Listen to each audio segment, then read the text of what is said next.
मैंने लिखा है कि विश्वास करो वो सुनेगा। वो कौन? भगवान हमेशा सबकी सुनता है, लेकिन कुछ लोग हमेशा ही कहते हैं भगवान नहीं हमारी सुनता। एक घटना बताता हूं।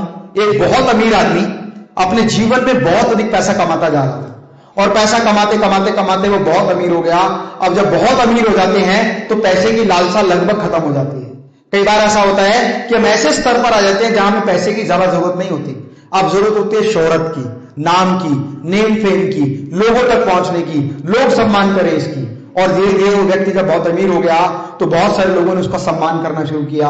वो दिल्ली में रहता था।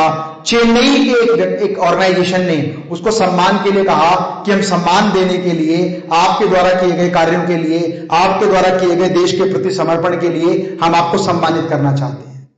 कितने लोग हैं जिनको लाइफ में कम से कम एक बार सम्मान जरूर मिला है? कम से कम एक बार जरूर मिला है लगभग हर व्यक्ति को। जैसे स्कूल में आप फर्स्ट सेकंड थर्ड आए होंगे तो सम्मान दिया होगा। तो उस व्यक्ति को सम्मान के लिए चेन्नई बुलाया गया। उस व्यक्ति ने फ्लाइट टिकट बुक की और टिकट बुक करने के बाद एयरपोर्ट पर पहुंचा। एयरपोर्ट पे पहुंचने के बाद फ्लाइट में बोर्ड हुआ और बोर्ड होने के बाद वहां बैठा, आराम से रिलैक्स हुआ, अपना लैपटॉप खोला कि चलो अब जहां मैं जा रहा हूं, क्योंकि हर व्यक्ति को मंच पर बोलने की आदत नहीं होती। उसने सोचा मुझे वहां बुलाया है, मंच पर भी मुझे जाना है, कुछ अपनी स्क्रिप्ट तैयार कर लूं, क्या बोलूंगा, कैसे बोलूंगा, वो सब कुछ लिखने लगा। अचानक टर्बुलेंस आया, मतलब हवाई जहाज गड़बड़ाने लगा। तो एक अनाउंसमेंट हुआ, मौसम की खराबी के कारण हम लोग अपने गंतव्य स्थान पर नहीं पहुंच रहे, ये फ्लाइट चेन्नई की जगह मुंबई ट्रांसफर की जा रही है।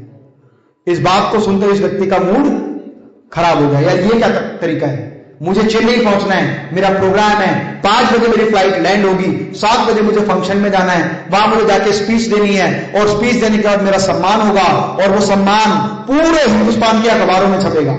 वो व्यक्ति ऐसा सोच रहा था, गुस्से में बोलता जा रहा था। फ्लाइट मुंबई में लैंड हुई। लैंड होने के बाद मुंबई एयरपोर्ट पे उतरा।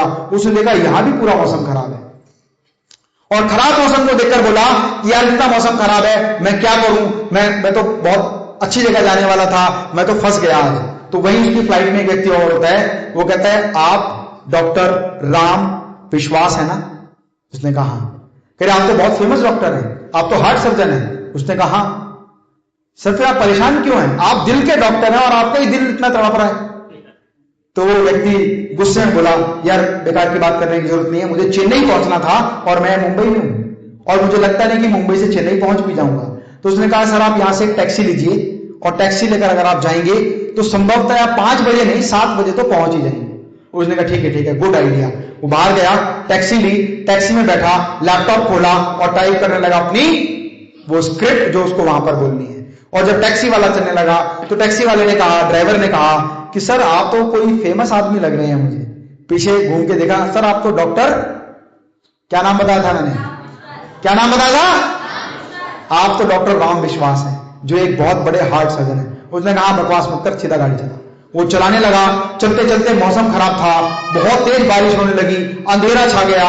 उसने कहा डॉक्टर साहब इतनी बारिश में तो गाड़ी चलाना भी मुश्किल है, मैं लगता है कहीं रास्ता ना भटक जाऊं। उसने कहा फिर भी ले चल, जहां ले चल सकता है। चलते चलते चलते चलते वो रोड पर भटक गया और वो एक ऐसे रास्ते पर पहुंच गया जो रास्ता एक गांव में उतरता था।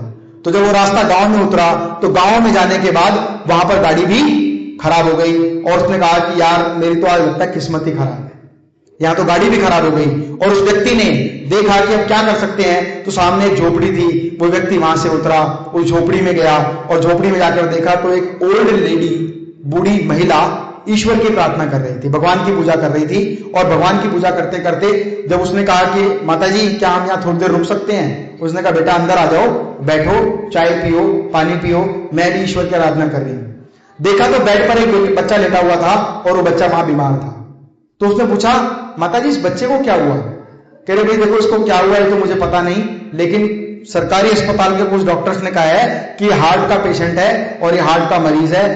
एक डॉक्टर जो दिल्ली में रहते हैं यदि वो किसी तरीके से यहां आ जाएं या ये बच्चा वहां पहुंच जाए तो वो उसका ऑपरेशन करके उसको ठीक कर सकते हैं।